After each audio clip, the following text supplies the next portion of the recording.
The Maine and I had a conversation, like a heart-to-heart conversation. Recently lang, before she got married. And then I told her everything. And at the end of the day, it's your differences that will determine whether you will make it or not. The Maine and I had a conversation, like a heart-to-heart conversation. Recently lang, before she got married. And then I told her everything. And at the end of the day, it's your differences that will determine whether you will make it or not. Welcome back, mga kaaldab. Ito na naman po ang inyong lingkod, si Mr. Destiny. At magbibigay po tayo ng pinakamainit na update po ngayon sa social media, mga kaaldab. Ito yung trending ngayon na talagang pinag-uusapan. Sabi ko nga po sa inyo, dito po sa channel ni Mr. Destiny, kung ano lang naman po ang latest, kung ano lang naman po ang trending, dun lang po tayo. Alam nyo naman po sa channel ni Mr. Destiny, 101%. Di po ba? Marami ngayon nagre-react, marami ngayon komento na kung saan sinasabi nga po nila, bakit daw po kasi hinahayaan ni Alden Richards na mamayagpag ang Aldab Nation? Bakit daw po hinahayaan ni Alden Richards na kumbaga maging matatag? Dapat daw po ay sampahan na ng kaso. Dapat daw po kumbaga gumawa daw po ng aksyon si Alden Richards para matabunan na raw po itong kaso o itong storytelling na sinasabi nga po nila. Kaya nga po, mga kaaldab, napakaraming komento po ang mababasa kayo at mapapanood, mapapakinggan na umaayon naman po. Ako pabor na pabor doon sa mga viewers ko, sa mga followers ko. Di po ba? Kahit lahat po kami sang-ayon. Siguro ito rin po yung isa sa rason para magkaalaman na. Di po ba? Kasi sa totoo lang po, mga kaaldab, pagod na rin kami sa mga laging paratang ng ganyan, paratang ng ganito. Dapat nga po talaga magkaalaman na. Pero bakit hindi kaya sampahan na ng kaso mismo ni Alden Richards? Yung mga taong nagsasabi sa kanya na kasal ka na, may anak ka na. Hindi po ba mabigat na paratang yon? Real talk to, mga kaaldab. Mabigat na paratang po yon, di po ba? Gaya po ng ibabalik ko lang Alam ko marami nakakaalam nito. Alam ko maraming kumbaga alam tong kwento na to. Ito po yung issue kay Mengay na kung saan kumalat naman po talaga to at talagang pinagpiestahan.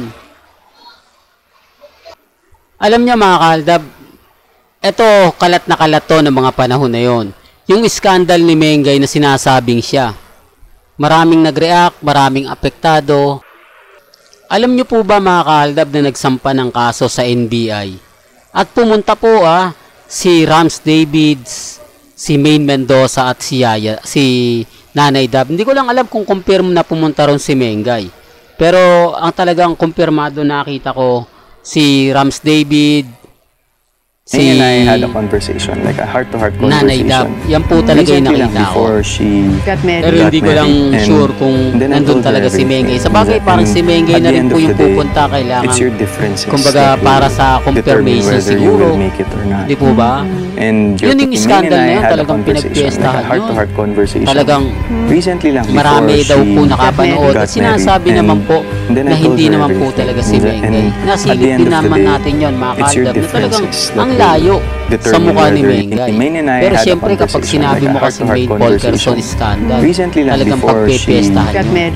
Talagang marami ang masayang masaya makita at mapanood si Mengay, di po ba? Kaya nga po ang ginawa ng pamilya Mendoza, agad-agad po nagsampa ng kaso, agad-agad po na pumunta sa NBI, sa cybercrime, at talagang nawala naman po at natigil na ang issue na yun.